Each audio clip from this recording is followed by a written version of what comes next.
Hi, I'm Max Keiser. This is the Keiser Report. The IMF is cracking. They're having a nervous breakdown, a very public nervous breakdown, as they should. Things are not going their way. Stacy. El Salvador is winning, and you could tell they are winning based on this tweet here from earlier this week. Breaking, IMF urges El Salvador to remove Bitcoin as legal tender. And to this tweet responded Najib Bukele, the master of internet trolldom, with this tweet, Max. As you see, he is Alexander the Great of social media. The man does not lose. You come at the king, you best not miss, is what he's basically saying to the IMF.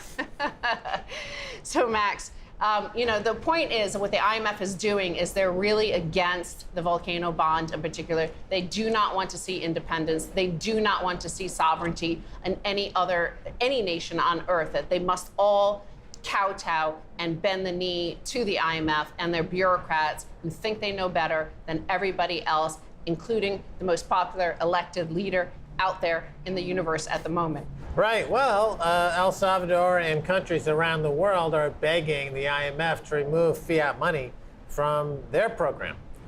Fiat money is the single greatest instrument of slavery, impoverishment, and terrorism, money laundering, and crime the history of the world has ever known. The IMF is a chief proponent of this. They aid and abet financial terrorists, as we've been saying for decades. Now they've met their comeuppance. This is the greatest moment for freedom ever against fiat money. El Salvador is leading the charge. President Bukele is leading the charge. The IMF is shrinking like the Wicked Witch of the West when confronted with a bucket full of tears, as they should, because they're terrorists. Get it? Let's get rid of them. Like you would find something unpleasant on your shoe, that's the IMF. The woman who runs the IMF, I believe it. Ugh, ugh, ugh. Well, of course, the fact that this IMF body would think that they have some sort of say over what a sovereign nation could do, it is one of the reasons why one wants to hold Bitcoin on an individual level, on a corporate level, and on a state level, and that is economic sovereignty, because there's nothing they could do, right? It's unconfiscatable, it's censorship resistant. They could trade with whoever they want. It doesn't matter what some bureaucrat in this a body that proclaims to rule over the world, that knows better than the president elected by the people of this nation. So that's one thing that's really important to bear in mind. Also, of course, they do attack, in particular, the Bitcoin-backed volcano bonds.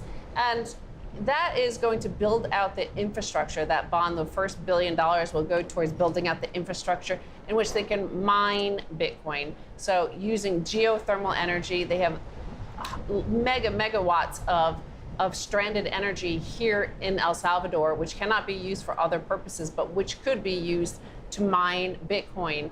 Right now, they're on a US dollar standard, and they have to rely on what Jay Powell, how much he's printing, how much Lord knows what Joe Biden is up to in the White House as he tries to stumble his way through various press conferences and attack journalists in America with all sorts of vulgar language. But here they could basically, mine their own money. So they could mine Bitcoin as legal tender. They have more control over Bitcoin, by the way, than they do over the dollar in terms of securing the network here through mining Bitcoin. Of course, the IMF has never said anything remotely, within the ballpark in terms of understanding what Bitcoin is. They've never released any kind of message about Bitcoin in terms of expressing any kind of knowledge about it. They have said nothing about the volcano bonds that would suggest they've spent more than any time looking at it whatsoever. They're just very clumsily deciding to issue their edicts like a king that's deranged, or Joe Biden, take your pick. And nobody's having it. Nobody's giving them any agency. Nobody's listening to them anymore, which is the way it should be. They're gone. They're toast. Right, and of course the thing that they don't want, the thing that the IMF doesn't want, the thing that the US doesn't want, the thing that the World Bank doesn't want, the thing that these global organizations don't want is success. They don't want it to succeed, just like they punish Haiti all these like 200 and something years later after they successfully got their independence from France. Like, this is the same sort of mentality these bodies, these organizations have, in terms of they don't want demonstration of the ability to succeed without their sort of being the middleman or them having some sort of control. They don't want you to do it on your own independently. Well, it's great that they finally woke up to the fact that they're about to be made irrelevant. It's too little, too late. And, they're the blockbuster of world banks. And same thing with the World Bank. Same thing with all central banks. They're going the way of blockbuster video. They're just they're unneeded. They don't perform any function. They apply onerous penalties. They're mismanaged. They're just toast. It's horrible. Well, I said that the IMF was afraid of El Salvador winning. And Nayib Bukele, he always has a response to drop back to these organizations, to any of these international institutions, claiming to know better about what he should be doing using their policies, which call for basically what economic hitmen used to do is like extract resources, importantly, your human resources. They want you to have the best and brightest to flee to the US. Well, Nayib Bukele is slaying on Twitter, and he said that this hypocrisy of them would be exposed soon. And what he said was this: you want to see hypocrisy? Look at the ones supporting a president, i.e. Biden, who wants to go to war to boost his approval ratings, sending gas prices to the roof in the midst of a global inflation that will send hundreds of millions into poverty. But they're concerned about McDonald's jokes. Oh, yeah. He made some memes about McDonald's, working at McDonald's. I went around the Bitcoin Twitter like wildfire for a couple of days. And as Bukele is suggesting here, the IMF thought this was somehow in their bailiwick for commentary. And it's hypocrisy, of course. The IMF, which is principally the United States, they've got a president in office whose popularity is quite low. So, as always the case, America's solution, they have two solutions. One is print money. The second is to invade countries and kill people, innocent children and babies and mothers. Well, that's a good point, because fiat relies on violence, empires rely on violence, economic hitmen rely on violence and threats of violence. Inflation is violence, is theft of property of especially the poor people, because remember, the costs are eaten most by the poor because of the fact that agriculture and food and shelter are so important. The Maslow's hierarchy needs, the most basic fundamental needs of any human, and when that goes up and they can't afford it, that's one thing. But look at how Bitcoin and its anti-fragility operates compared to fiat. What the mainstream corporate media, what the U.S. sort of elite, self-appointed elite of the world, the people who think they're rulers of the world, well, they were upset with Bukele because of this tweet where he said new profile pic, and it showed him wearing a McDonald's baseball cap and a work uniform, because of course when Bitcoin prices crashed, when they fell hard, they were concern trolling. But the thing about Bitcoin is the anti-fragility, the humor, the collective humor of the group that keeps us fighting, on to live another day, to hodl another day, rather than to steal some wealth from somebody else around the world to make up for your losses in the stock markets or your losses in the opinion polls in the case of Biden, who is like hoping for some wars across the world in order to win the midterm elections. Right, exactly. And I think that's why there's so many deaths of despair in America. 100,000 suicides, 100,000 overdoses from the pharmaceutical industry.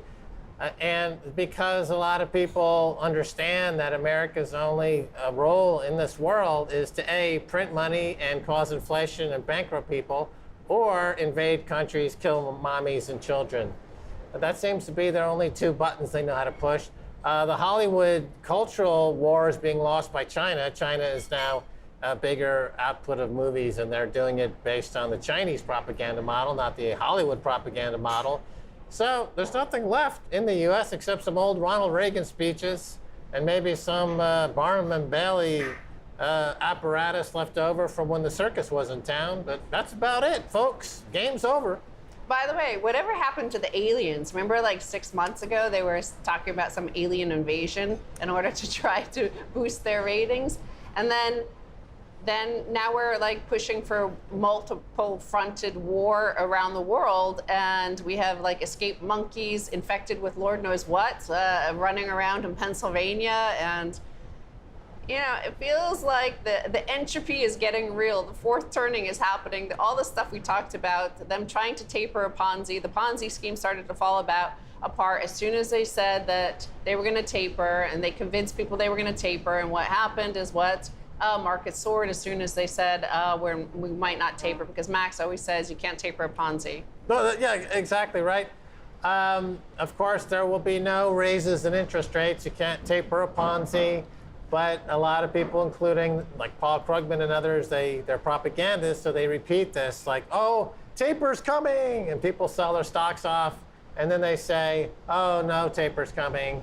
But they can do massive mergers and acquisitions so that the top 5 top corporations get bigger and bigger and bigger. The poverty and entrenched poverty and overdosed Americans living in the gutter level goes to 150 million, and then, you know, the top people in the technology, like, we create poverty and people living in the ditch, and that's what we love, and that's going higher. You know, but in El Salvador, they're like, actually, we just have a lot of geothermal energy. The president knows what's going on, so let everyone move here. We'll take your huddled masses. Your abandoned Americans can come to El Salvador and have the quality of life that used to be available in America maybe 50 or 60 years ago.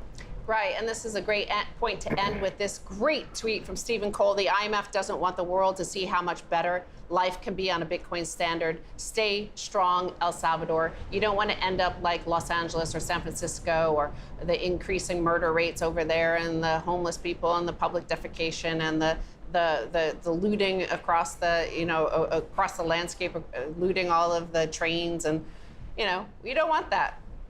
No, I mean, living in your own poop is not a goal that I think people should have. And yet in the U.S., millions of people seem to aspire to live in their own fecal matter, which is not a good look, in my opinion.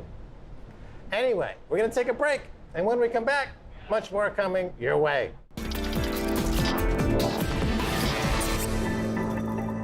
Welcome back to the Keiser Report. I'm Max Keiser. Time now to turn to Roman Martinez, otherwise known as Chimbera.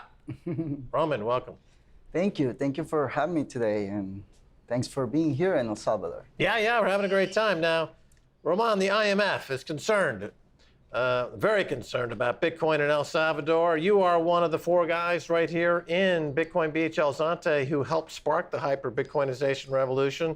What is your response to the IMF? That's a good question. Well, I would love that someone interviewed them asking why they're so worried about it. Because as a Salvadorian, we just see benefit. And Bitcoin is bringing hope for our country, and our people are dreaming again. So I don't understand. But I would love, like I say, that someone interviewed them and that they can speak why they are so worried about it, Yeah, that's a good point. They don't actually say why. They don't list any reasons why they're concerned about El Salvador and Bitcoin. They simply make a categorical statement that we at the IMF on our ivory tower overlooking the globe from our position of being associated with America and all the military might of America, have decided we don't like this. But they don't back it up with anything. I think that's why people are generally ignoring them. Mm-hmm. Yeah, and as a Bitcoin Beach Hub House, for us, Bitcoin is the perfect tool. It's a tool that help people that not just Salvadorian people can take advantage of this new technology, but people need to understand that I think like people just when they thinking about Bitcoin, they thinking as a volatility currency, but Bitcoin is a new technology.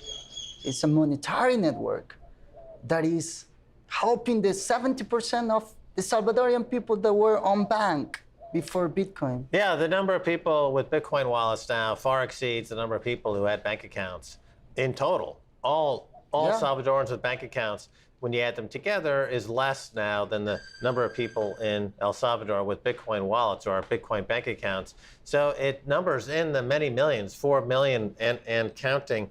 And I guess it doesn't hurt when the President Najib Bukele is openly mocking the IMF and making fun of the IMF on social media.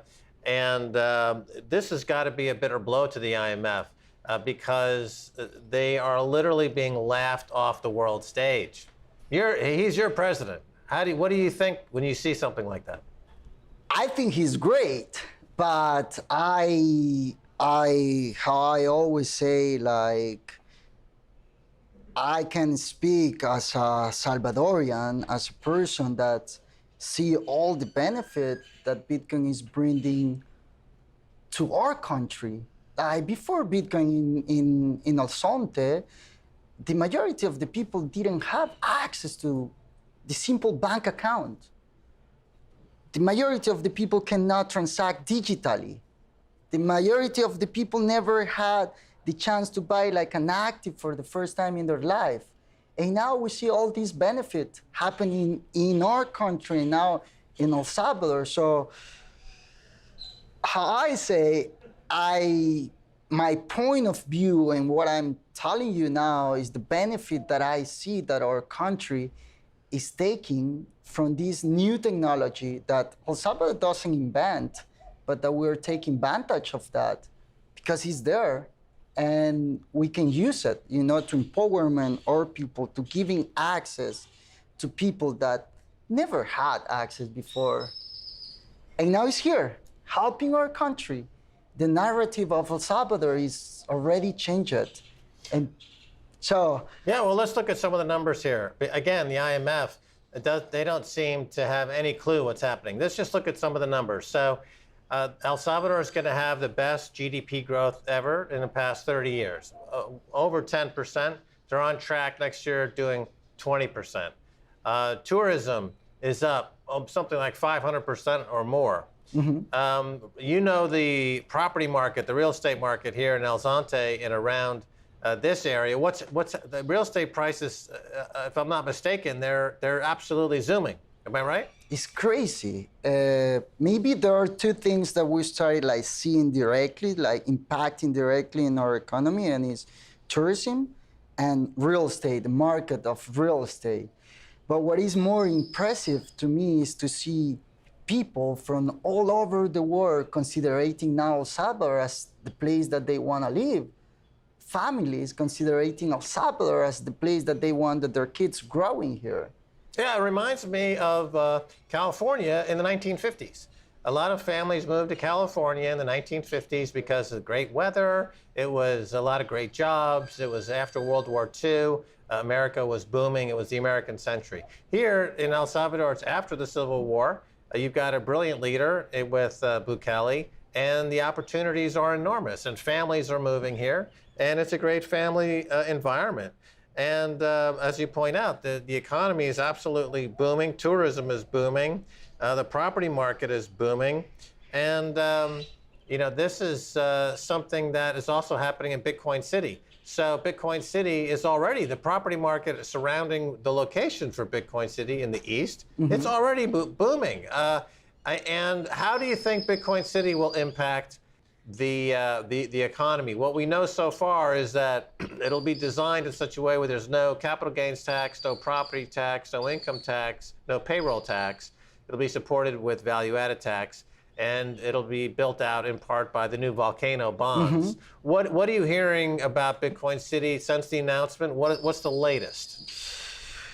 I think it's incredible. It's like it's a project that will benefit one area of El Salvador that for years have been forgotten, you know?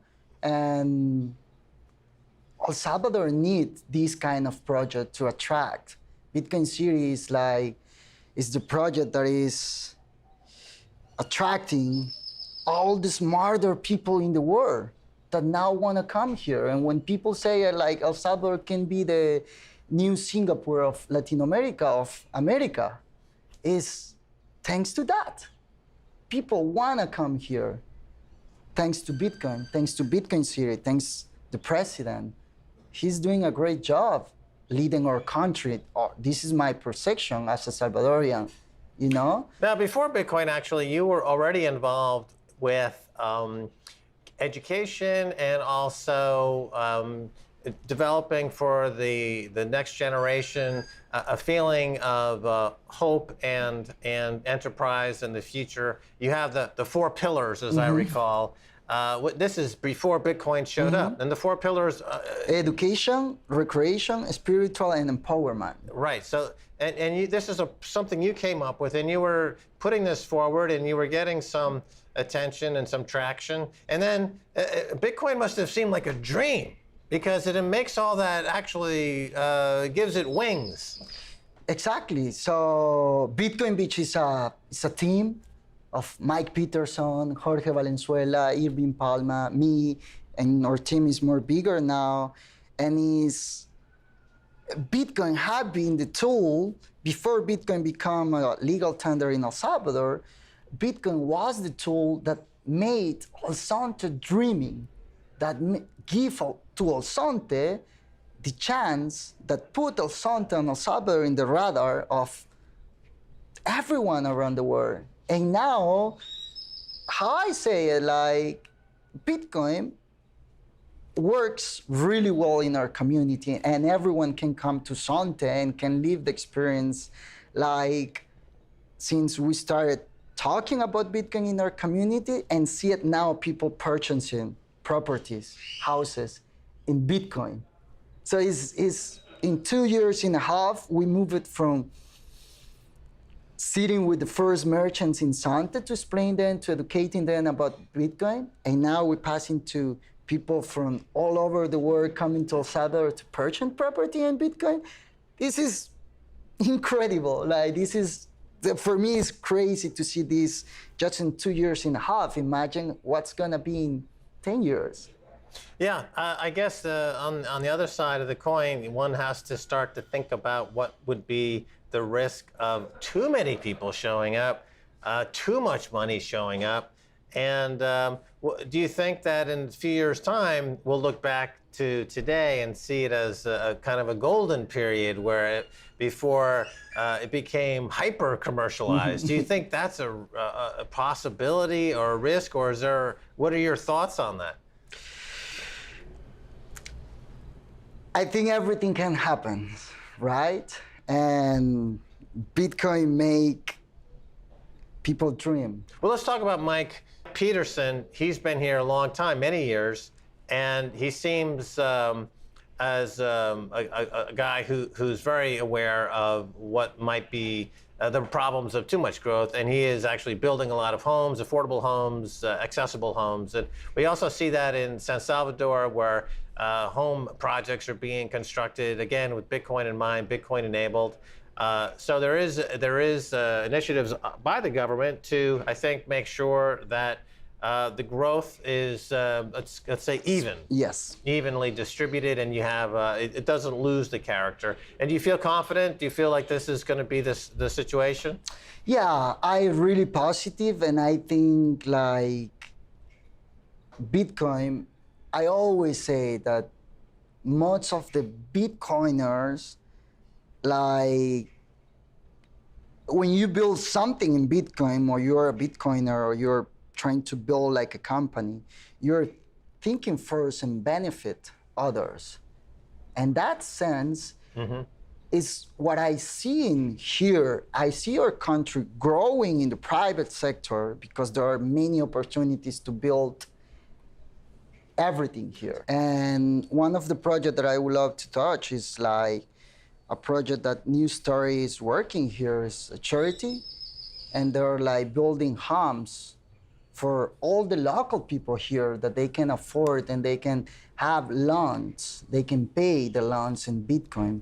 So it's a huge opportunity. Right, so new homes for everybody and loans backed by Bitcoin make it all possible. Another huge benefit of Bitcoin. We're going to cut it off there.